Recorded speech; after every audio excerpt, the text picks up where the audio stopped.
masungit yung panahon. Anyway, kahit gano'n,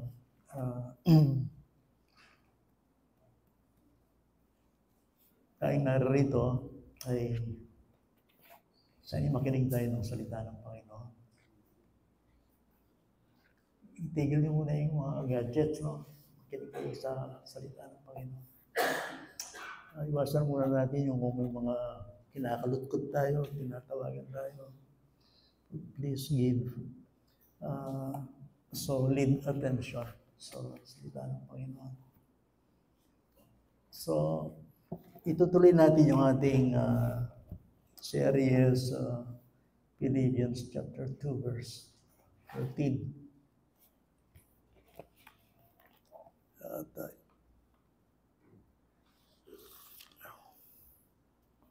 Last Sunday, yung ating part 1 ay aking sinir sa inyo.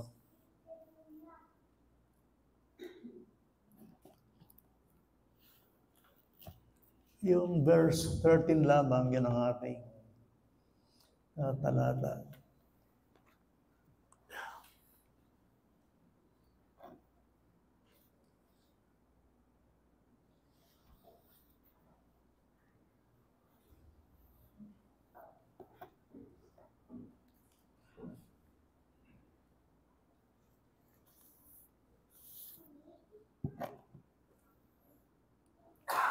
Brother Noel, di ba may boss? Okay lang. Mag-pray muna po tayo. Pwede po ba?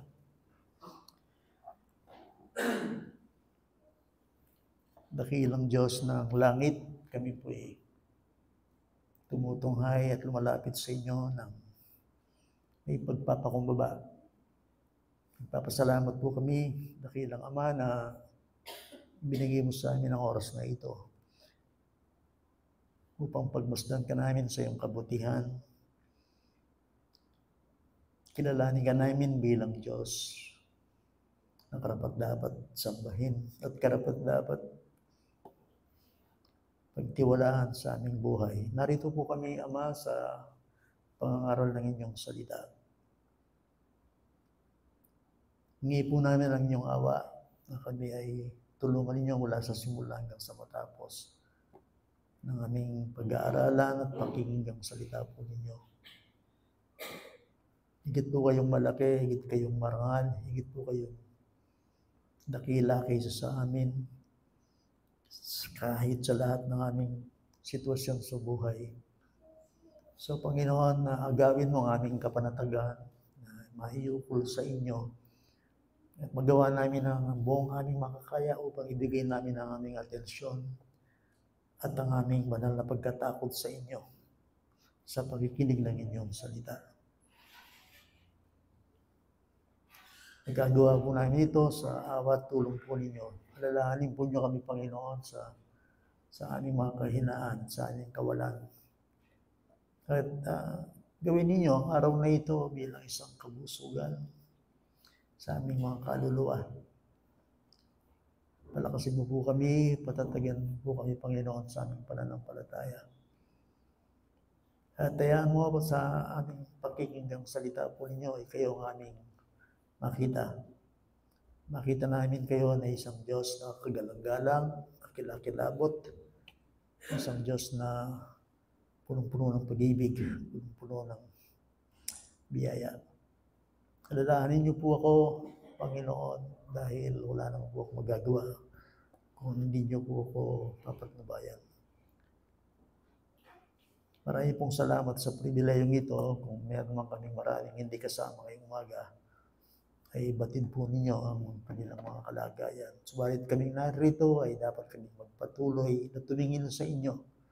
Dahil alam po namin, Panginoon, na hindi mawawalan ng kabuluhan ang pakikinig sa inyong banal na salita. Maraming pong salamat sa kalayaang ito at sa pangalan ni Jesus, hinihiling namin dito. Lahat po sa atin magsabi ng Amen. Amen. So, yung ating topic ay divine initiative.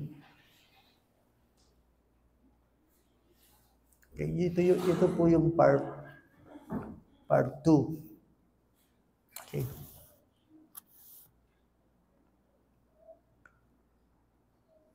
Philippians chapter 2, verse 13. Okay.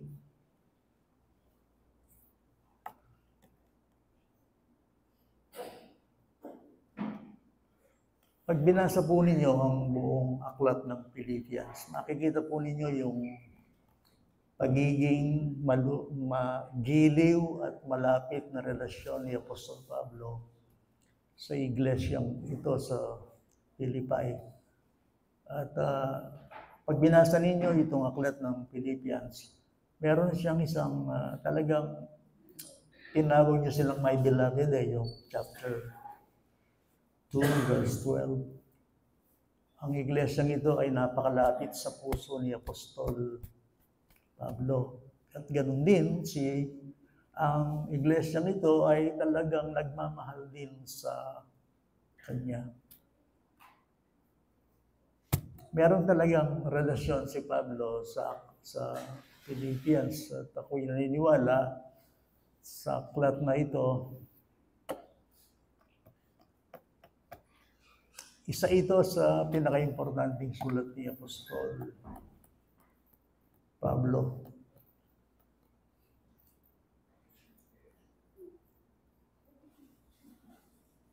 At alam po nyo, maraming scholar na nagsasabi kung saan na isulat ang aklat na ito, yung location ito.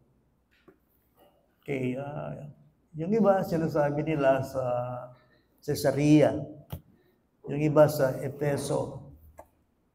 Pero karamihan ng mga scholar, naniniwala sila na ito ay sulat ni Apostol Pablo sa Roma, sa kulungan.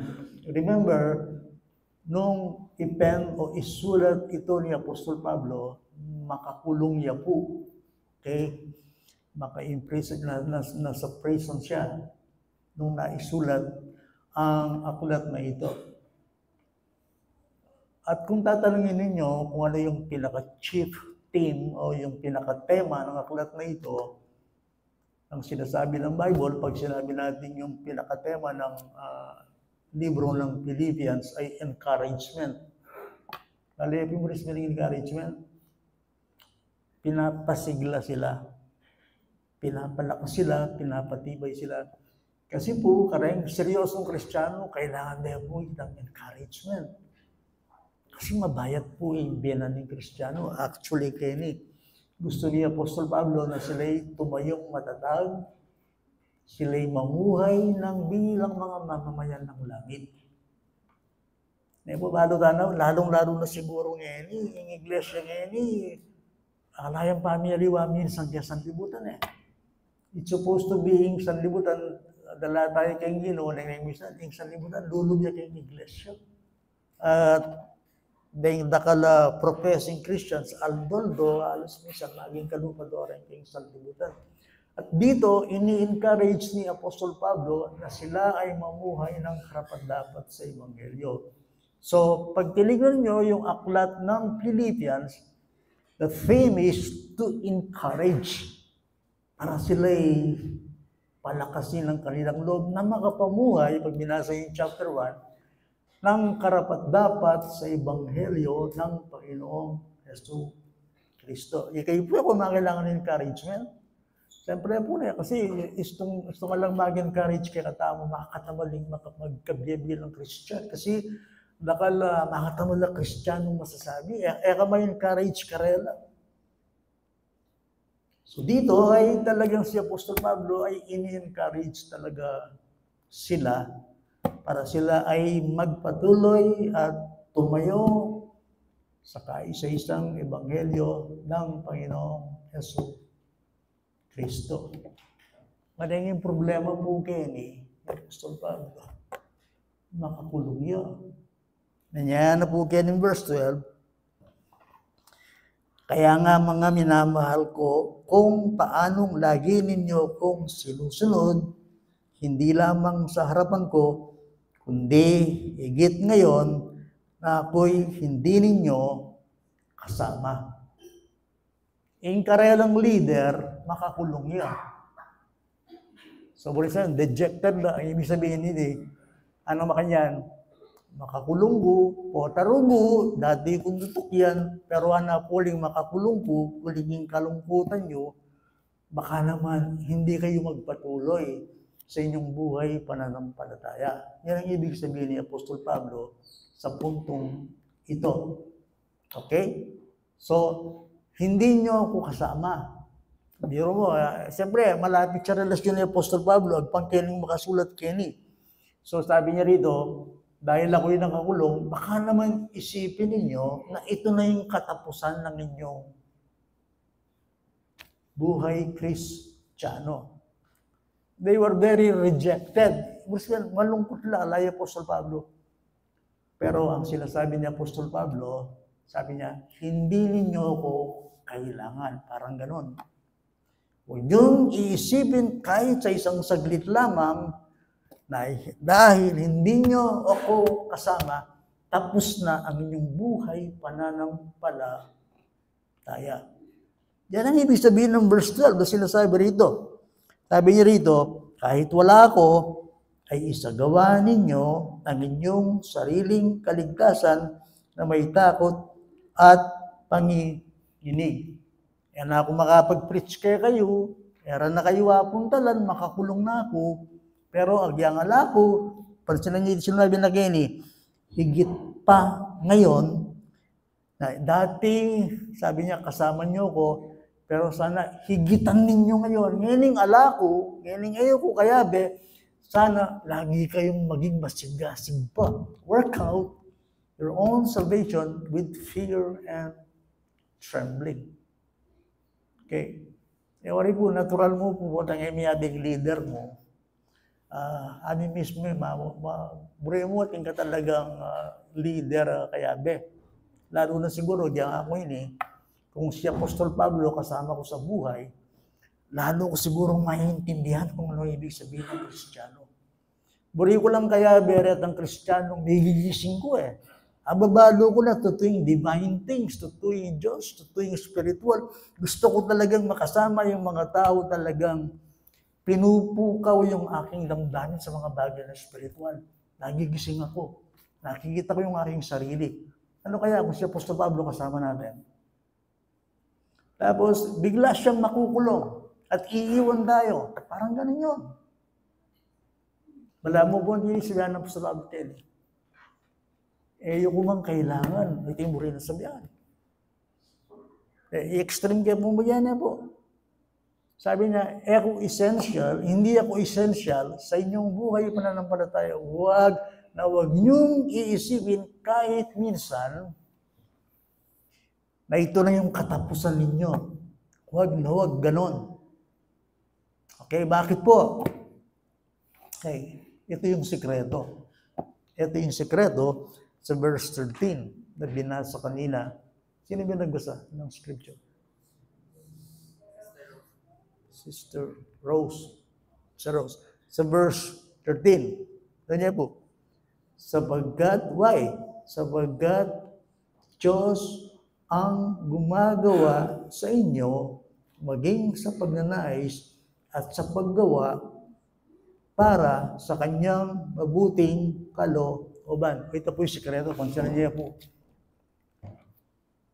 Sa pananampalataya, ito ang dapat ninyong tatandaan. Higit sa lahat. Ito yung sikreto. Ano yun? Well, sabi rito, sapagkat Diyos ang gumagawa sa inyo maging sa pagnanais at sa paggawa. Higit siya po, ito niya yung kailangan nyo kayong kasalpantayanan. Iisa ang inyong kailangan sa inyong pagsulong at sa inyong paglalakbay, sa inyong pananampalataya. It is God alone. He is all you need. Hindi niya. Ala ko, kakit, hindi ko kayo makita, nakakulong ako, limitado ako, pero ang Diyos, hindi siya nakawala. Hindi na po niya kasalpantayanan niya po. Hindi na po niya. Pablo yung magsalita kayo Pero sinasabi niya rito, parang gano'n, ini-explain ko po sa inyo ito sa paraang makita ninyo, daya kailangan ing tao ni numan iya keng kasalpantayanan. Yes, ginagamit ng Panginoon ng mga manggagawa. Totoo yun. May mga apostol, may mga preachers, may mga evangelists, may mga propeta. Merong ganon.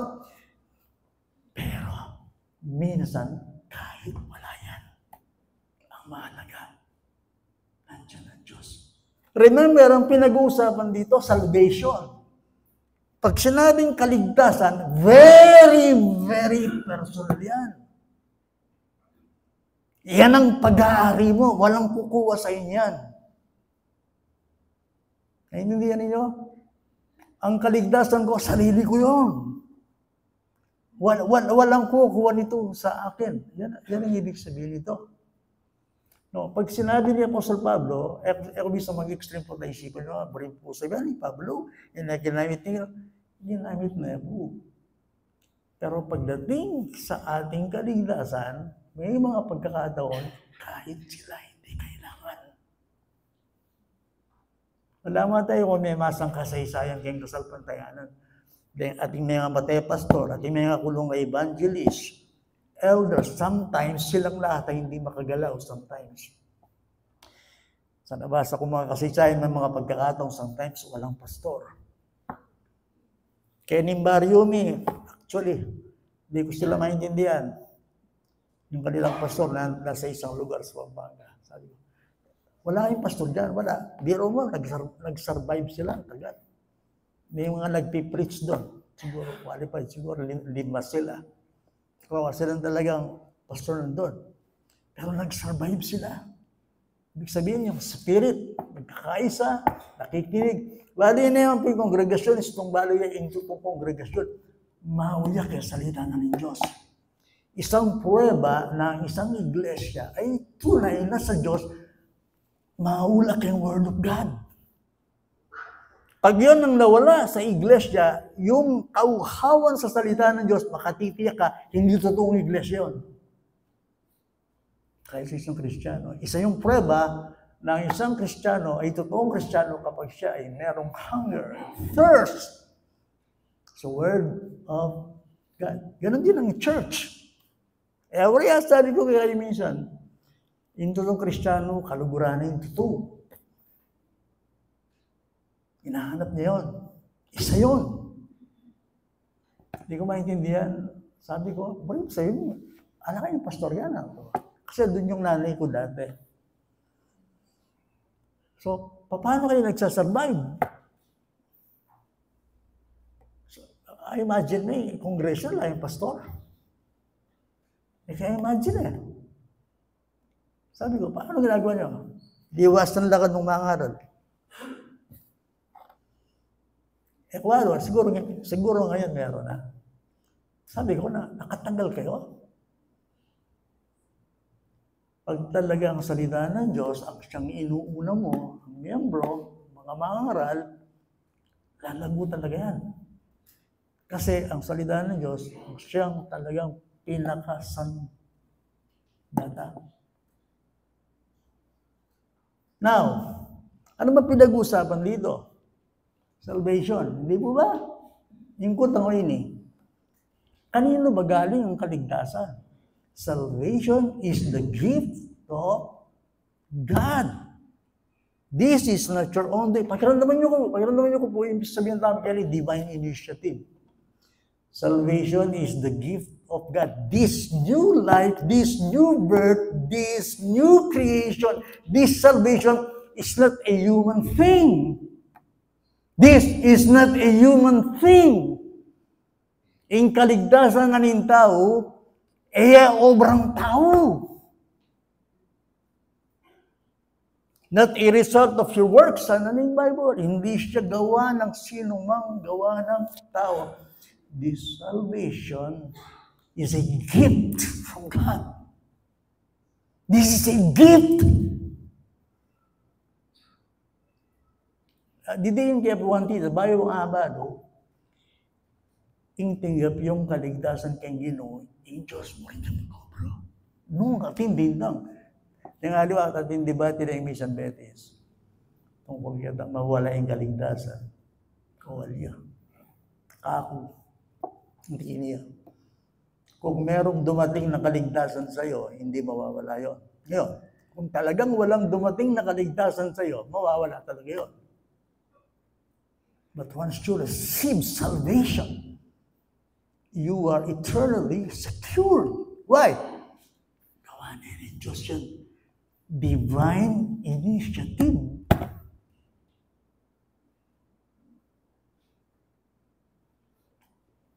Kung ang Diyos ang nagligtas sa iyo, Diyos ang magpapalago nito. Ganyan ko tangko. Tingnan mo na yung kaligtasan kay mo. This is a gift from God. Ito'y kaloob ng Diyos. In fact, 2 Timothy chapter 1, verse 9, that before the ages began, bago pa ang mga panahon, pinlano niya ito na darating sa isang Kristiyanong naligtas, ang biyaya at kaligtasan ito na ibinigay kay Kristo Jesus before the ages, bago pa dumating ang mga panahon. Yung talagang arkitekto ng San Silogo, may Diyos. Yung migplano. That's why work out your own salvation, may ibig sabihin yun. Okay? So, ano ganyan ng Bible? Sapagkat Diyos, hindi po yung sikreto, share po kayo. Sa lahat ng bagay, sa buhay natin at sa buhay ng iglesia, it is God who matters. Diyos ang may kagagawan, Diyos ang nandyan. Halimbawa, Kristiyano ka na, at suka kayo bali, at suka rin ng Diyos.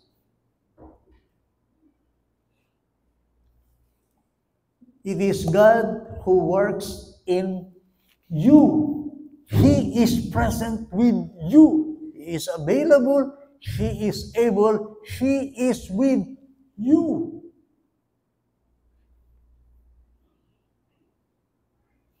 Ano naman kayo sinabi ng A.W. Tozer? Kaya po ako ba't niyo? Para babasahin ko sa inyo ang kanyang sinabi. Okay?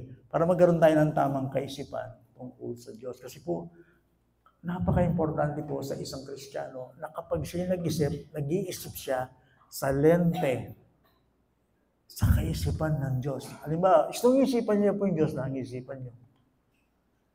So, iramin ko to, very basic. Amya kasimple, pero buli kayong share kayo. Amya kababo, amya kasimple, pero basa nang kayo. Ano mo kayo ng author? A.W. Tozer. We cannot think rightly of God until we begin to think that God always being there. Tagalogin ko para malinaw sa inyo. Hindi tayo pwedeng mag-isip ng tama sa Diyos hanggat hindi natin sisimulang iniisip na ang Diyos ay laging nandyan. Diba, isipan mo yung Diyos. Okay? Pag iniisip mo ang Diyos, God is always there. Naalala nyo ang Matthew 1:23? Dariya po ita. We celebrate the truth. Dariya po ita truth ita. Emmanuel.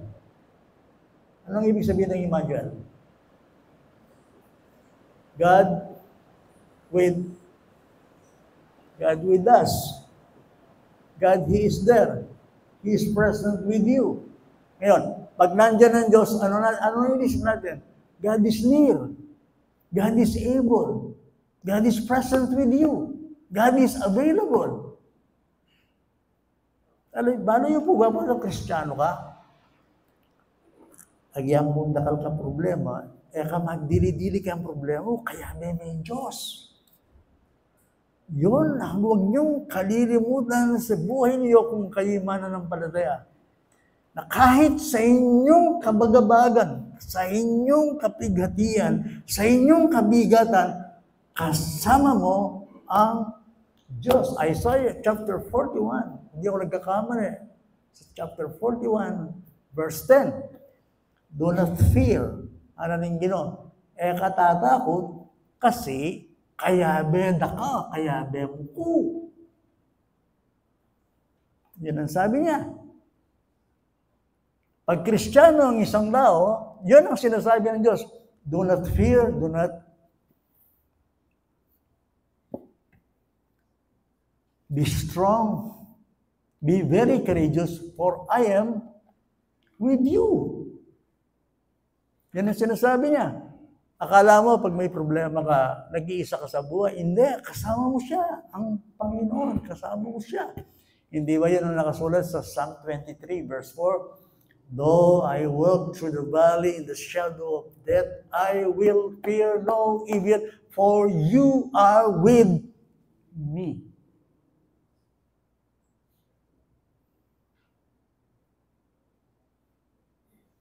Yan ang sabi ng Psalm 23.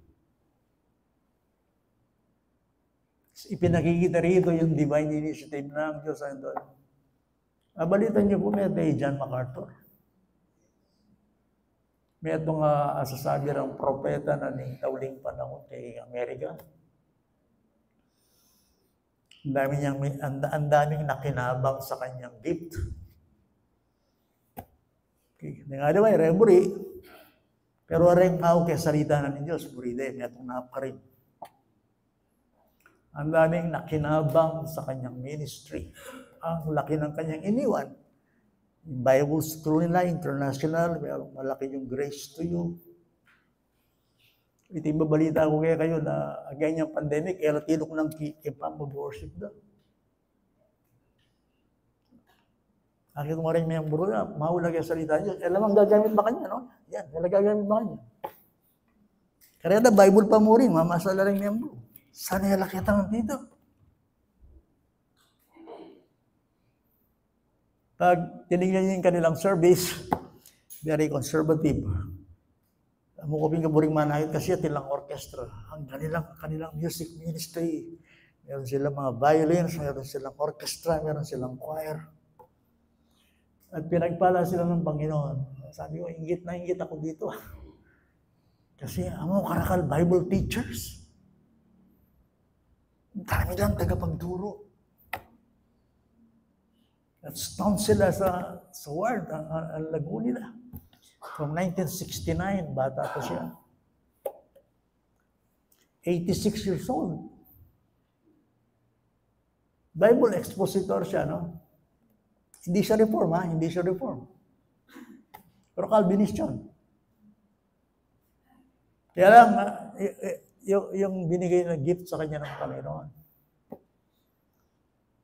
Available lang yan kaya rin, yung internet, nung talagang masipag kayong makiroon ng preaching. Bago, hindi ang pakiroon naman nyo, Basta tingnan sana ng gadget, nung kakalutkutan mo rin, yung sermon, yung preaching. Ano yung tita, naging entertainment yung panahon tao. Kaya kasal niya paputla na rin Christians, Bangaglay, tuyong-tuyo sila talagang sa panahon natin sila. Bangag na bangag sila sa galaw ng mundo. Yan. Pero blessing na rin, akitsula ka din preaching. Pero tinanggal na siya ng Panginoon sa lupa, Okay. Ating may utang. Sabi niya, ano na mangyayari ngayon sa Grace to You kapag nawala ka? Yan ang tanong. So, siyempre, John MacArthur from 1969, pagod niya. Nahigit na 50 taon. Ang lago nito kasi nasa teaching ministry siya. Sabi nang nagtanong, kung maalala ko lang. Sabi niya, Dr. MacArthur, paano po to? Paano po? Dying na siya malapit na siya Nakita mo yung pagsasalita niya, talagang mahina na siya. Iba na yung kanyang salita 86 years old Sabi niya, makananuya po kanya ng Grace to You, Po tangala na kayo, Madaguling Bible School yun, para guling ministry yun, makanyan. Sabi niya, erak lang keti, Ang daming ititindig ng Panginoon ng mga Bible teachers. Ako lang ang mawawala. Pero yung Diyos,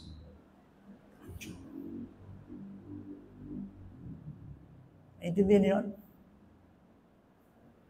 Ako lang ang mawawala. Pero ang Diyos ng grace to you, Diyan pa rin. That's the point. Hindi ko sinasabing hindi siya ginamit.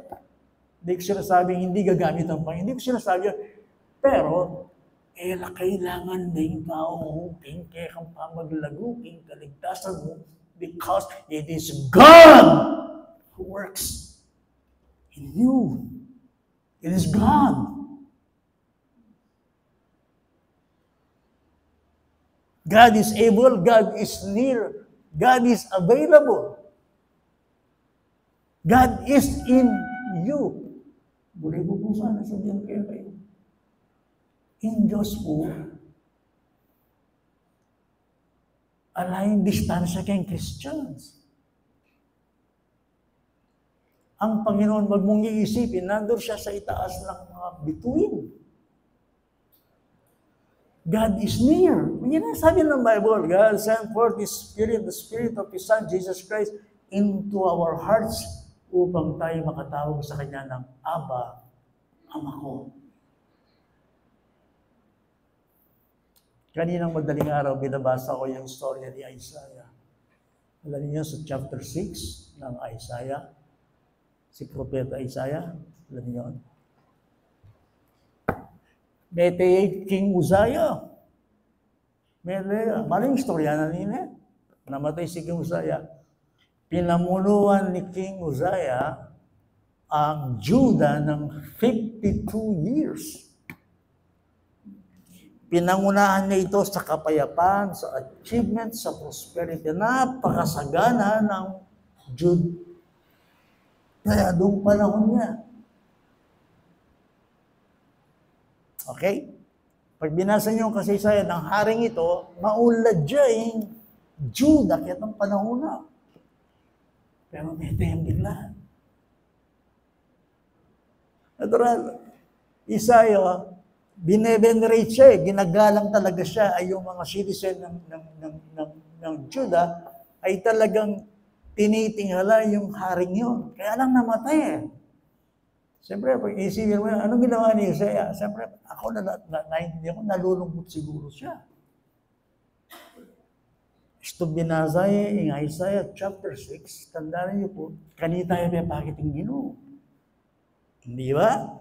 Nandun siya, sabi niya, kasalukuyan nandun siya, nakita niyang nakaupo sa luklukan ang hari, ang Panginoon at nagsisisigaw ang mga serapin, ang mga anghel ng banal, banal, banal ang kanyang pangalan. Ang ibig sabihin tayo. Ibig sabihin ini, namatay si Haring Uzziah, pero ang hari ng langit ay nandyan. He rules and reigns on that.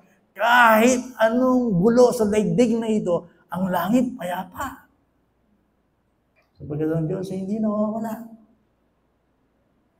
Nandyan ang Diyos. Ibig sabihin, anumang gulo sa daigdig, anuman ang sitwasyon ng daigdig, sabi ng Bible, Diyos ay nakaupo sa kanyang trono at namamahala at nangunguna. Kaya nga, nagsisigaw ang Panginoon sa chapter 46 ng Psalm. Di ba sinasabi doon? Sabi niya, God is our refuge and strength, a very present help in trouble.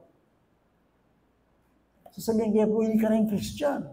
In Diyos at tsukya ka. Kaya di mo yung ginuking kirabi. Hindi ko sinasabing hindi niya kinakasangkapan ng tao, kaya lang sasabihin ko sa inyo, may kailanganing tao keng-kekang pamaglaguking kasalpantayanan. God and God alone is true. He is all our need. He is there. He is God. It is God who works in you. Siya yung nagbabalago, siya yung kumakasangkapan, siya yung nagtatrabaho. Now, bakit ko dinidiin ito? Para sa ganon, sa iyong paglago, sa pagsasagawa mo to work out your own salvation in prayer and trembling, kapartner mo yung ginuking kinabye. Bali, iba yung pinakamanyaman dealing partner, kenge, para mag-grow ka, kasalbantayanan, yung Diyos. He is there with you. He is available. Ulitan ka. Yung tao kapos siya. Pero, biro mo kaya din, dakilang ngayon ay intindihan na ka. Balo naman hindi mo, and yet nonetheless, He loves you most. Ayaw mo kakalingon ni Jesus Christ. Jesus Christ knows the worst about you, and yet nonetheless, He's the one who loves you most. Bari ko po sa yan kanila. Iyang peka-grabe kaya ka, balo na, iyang kasalanan mo. And yet, iyang peka-malugod kaya ka.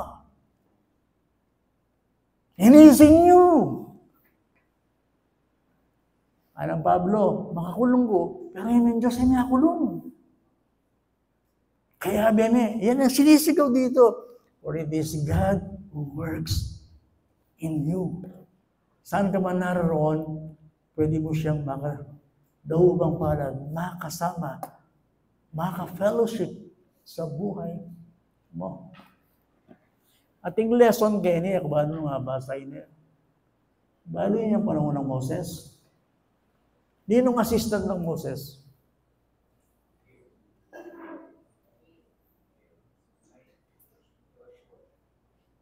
Yes. Sino sumagot na Joshua? Ikaw? Elzer? Congratulations. O, di ba? Si Moses. Bigla yung namatay Moses. Namatay siya. Hindi ba? Namatay siya, di ba? Anong sinabi ng Panginoon kay Josue? Moses was dead. Then God spoke to Joshua. Anong sabi ng Panginoon? As I was with Moses, I will be with you. Ay, hindi niya po na. Nung baka na, nung atsuka kong Moses, atsuko naman kaya ka. Moses is dead, but the God of Moses still lives. Wametay Moses, pero yung Diyos ng Moses, mabiyaw. At noong sakali, ano ang kanyang ginawa? Kung papaanong ako'y na kay Moses, ako'y sasa iyo. Kahit ginulis kang gino, be strong. Be very courageous. Yung Kristiyano lagi, pakisabihan niya yung gino. Baro ning gino, may na ako. Baro ning gino, tutuklip ka, talagang iga, makasalanan ka. Ay, hindi yan ka. Baro hindi yan yung ganito. Pero isa yan yung gino kaya ka. Naniniwala ka ba nakasama kita? Yes. So be strong. Focus. Look unto Jesus. Hold fast. Yung ability na ning gino, pwedeng lumipat ka hanggat tatalang kayo. So, at yung Moses, nasa iyo rin ako. I am with you. Do not fear. Be strong. Be very courageous. Why? I am with you. At kailangan niyang magsikap yung Kristiyano kayang kasalpantayan. At yung Diyos Limawa kayo niya. At kailangan ko kayo datang kayong oras. At kailangan ko ngayon lagi at yung takiram kayong word of God. Kailangan dito ng Panginoon. Alam kung galang talaga ka rin, ang malakalapit kayong kapilamit daw, lila po. Talaga. Alam kung kagalang-galang ka rin.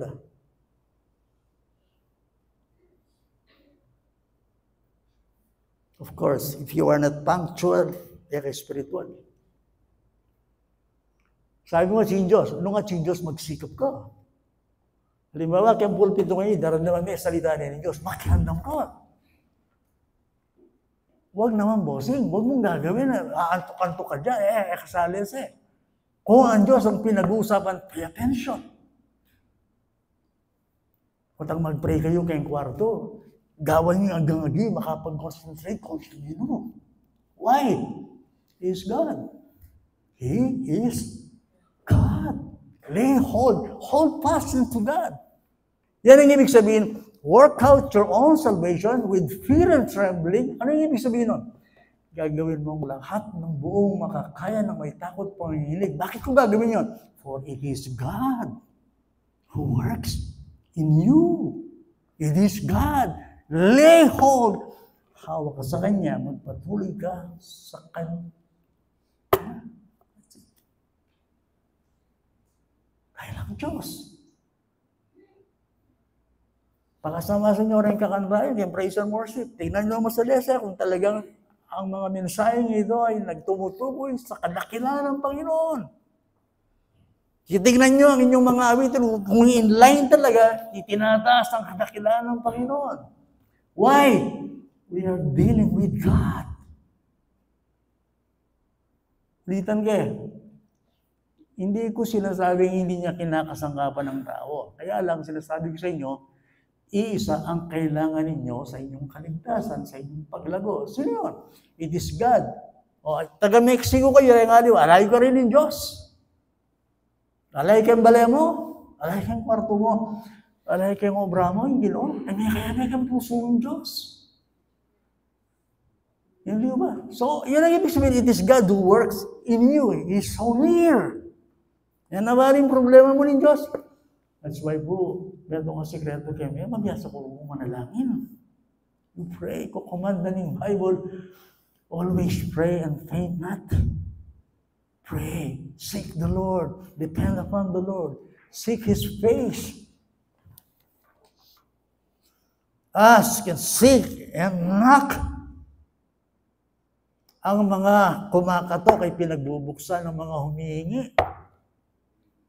Ibinibigyan at ang mga naghahanap ay nakakasumpong. Bakit ganon? Dahil ang Diyos nandyan, nakikinig. At siyempre po, ang ingin o kaya ba tayo kembe, itong karing sinyalis na din Kristiyano, nagburing kasalanan. Hindi sinabi kayo, may itong tanda, may itong tao, Kristiyano, mauya kayo sa salita ng Diyos. Kung alay tayo, ka-Kristyan. Pangalawa, ayaw niya ng kasalanan. Kung magkasala siya, hindi siya bababa doon. He will confess. He will hate his own sin. He will love righteousness. He will love holiness. Gusto niya makilala ang Panginoon.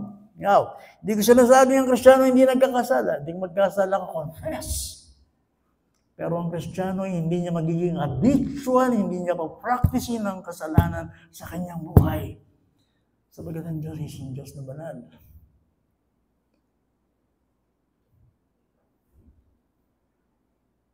There is a God who is there. Hindi lang sa salita, hindi lang sa pangalan. Mayroong totoong Diyos. At sa bandang uli na sinasabi rito ng talata, Diyos ang gumagawa sa inyo, maging sa pagnanais, sa paggawa, para sa kanyang mabuting kalooban. Kung balo kaya sarili ko, at luna akong pulong mo ng Christian, katuwa ko na. Totoo po. Ngayon, sino nagsimula sa aking pagiging Kristiyano? God. Kalawak ko na po karanasan. Siguro sa aking ministry, pero kambiyan mo sa ang nilakbayan ko sa aking buhay pananampalataya. Kahit sa 2 araw lamang, hindi ko kakayanin kung hindi ko kasama ang Panginoon. Sabi nga ng Bible, 1:6 ng Philippians, He who began a good work in you, ang nagpasimula ng mabuting bagay sa iyo ang siyang magtatapos nito hanggang sa araw ni Kristo. Ibig sabihin, kung ang Diyos ay nagsimula siya sa iyong kaligtasan, tatapusin niya yun. Otherwise, hindi ang Diyos ang nagligtas.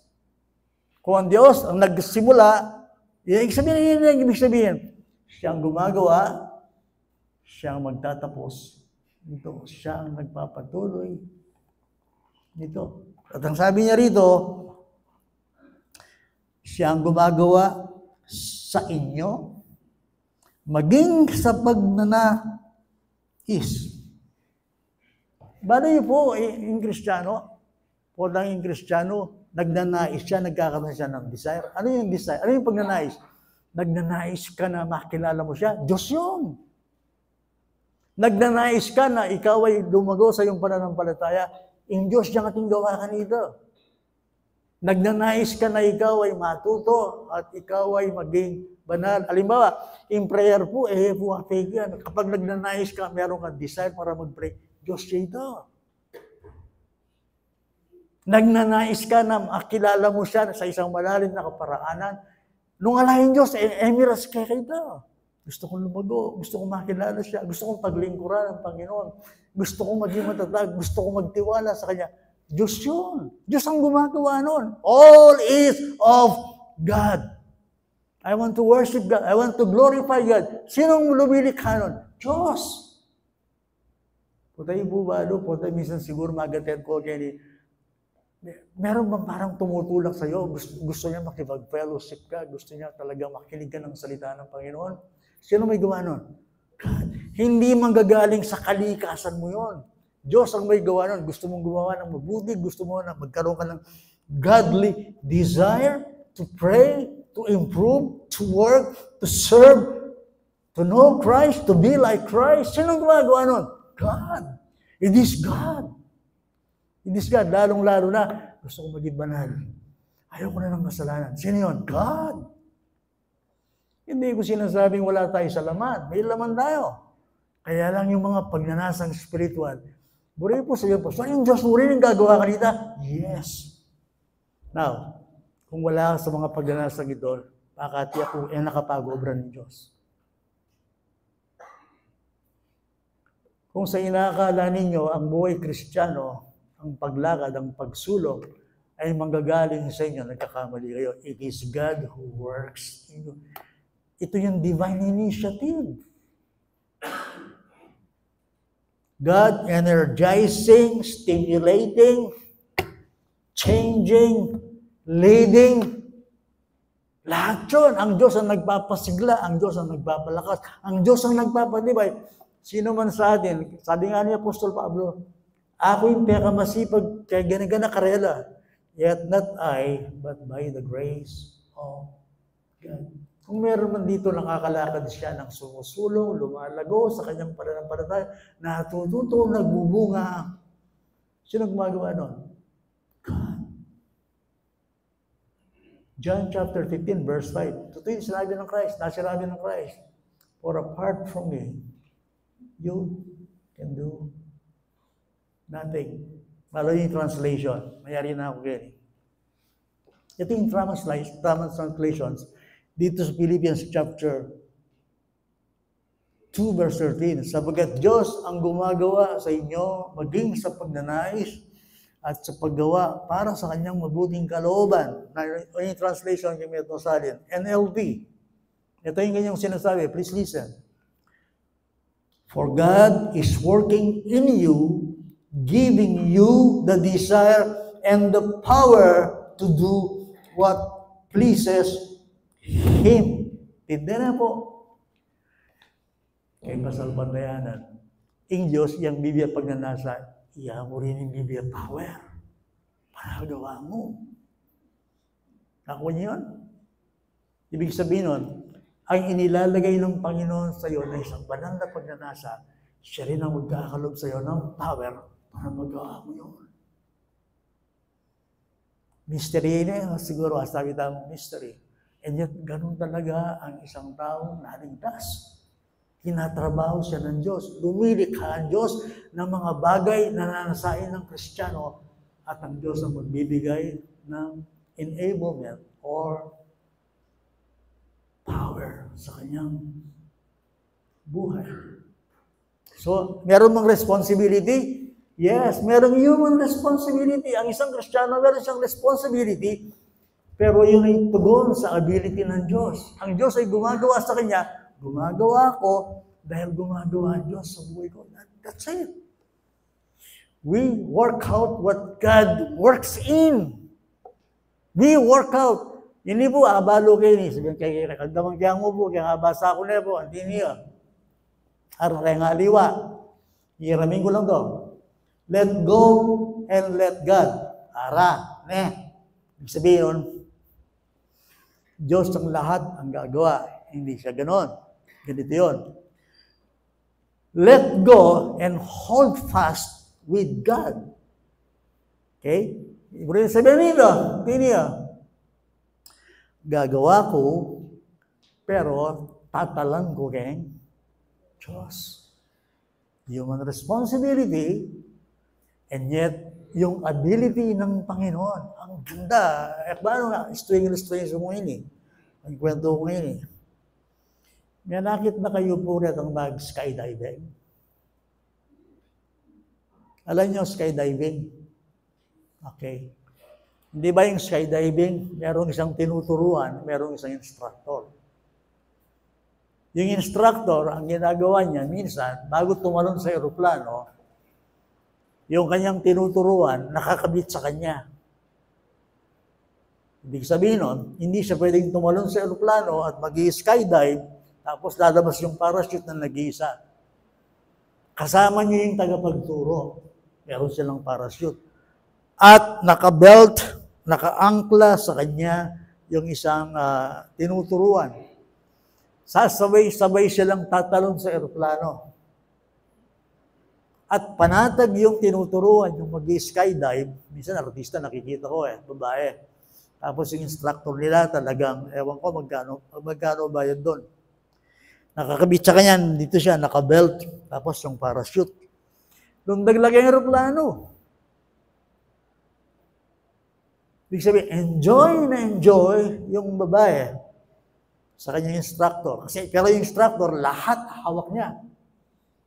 Siya yung sumisignal, siya yung nagka-count, siya yung nagbibilang, at sa kanya talaga, umiikot sila doon sa ere, sa kalawakan, at nakatali sa kanya, at biglang-bigla, pag sila'y bumabagsak na lalabas yung parachute. Anong buri ko sabihin, huwag ginamit niya ito.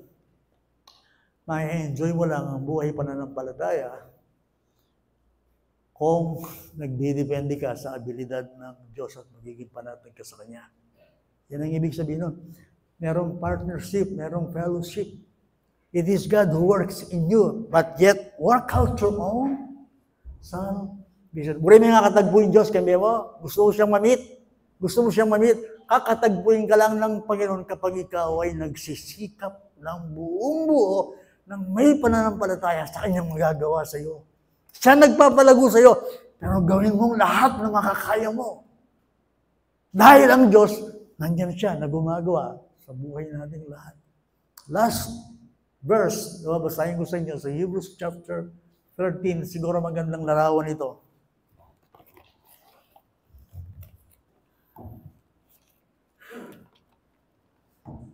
Chapter 13, babasahin po natin sabay-sabay, ano? Babasahin po natin sabay-sabay. Verses 20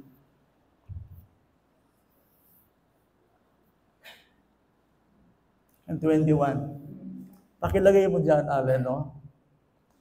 Okay, nakikiusap ako, lahat tayo magbabasa sa talatang ito, no? Bago tayo mag-pray. Okay?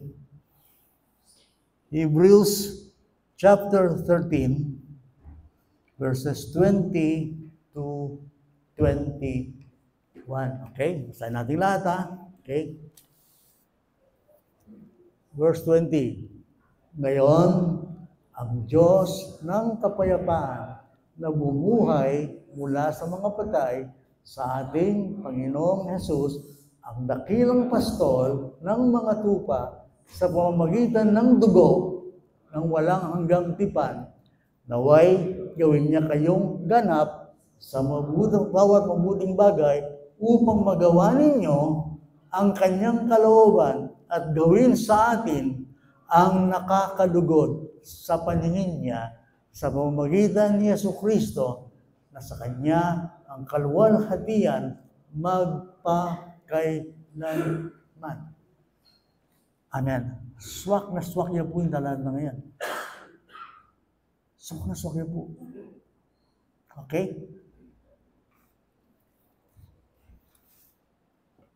Let us worship the Lord. Let us pray. Bago tayo mag-pray, gusto kong awitin natin yung awiting Holy, Holy, Holy.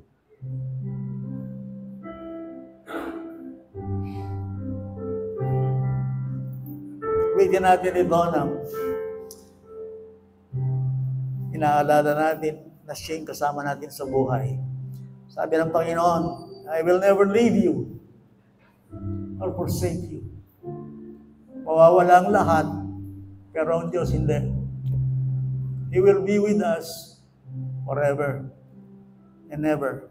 Holy, holy, holy, Lord God Almighty. Early in the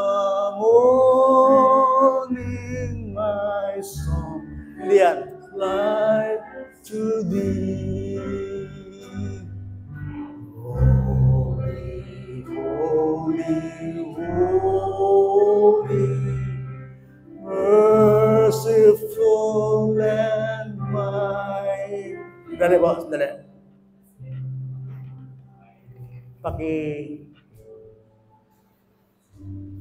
Holy, holy, holy.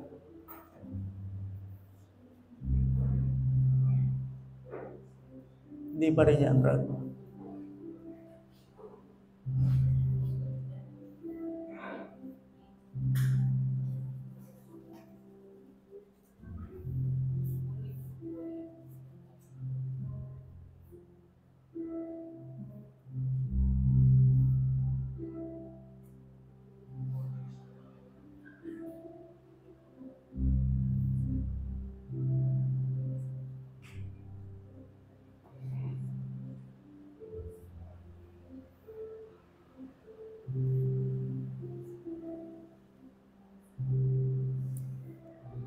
Yung hymnal, wala ba dyan?